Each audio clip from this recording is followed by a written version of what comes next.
Keinginan tetap tinggal di rumah mewah tersebut dilakukan Tiko ternyata karena Ibu Eni enggan beranjak pergi dari rumah mewahnya itu.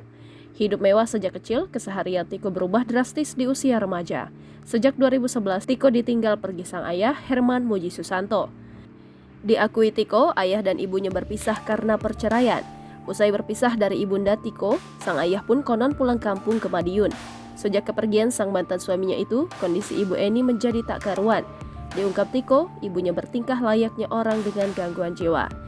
Tak hanya itu saja, tinggal di rumah mewah yang terbengkalai diakui Tiko bahwa dirinya kerap diganggu hal-hal mistis. Mengakui ibunya ODGJ, Tiko sempat menolak saat Ibu Eni dibawa dinas sosial ke rumah sakit jiwa. Kendati demikian, Tiko mengakui bahwa keluarganya memang kerap diganggu hal-hal berbau mistis. Tak cuma ibunya, Tiko juga mengaku sang ayah pernah diganggu hal-hal mistis.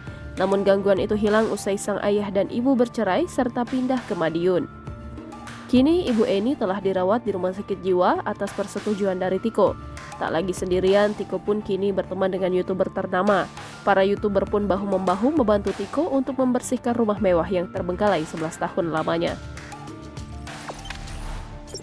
Jangan lupa subscribe, share, komen, dan like ya!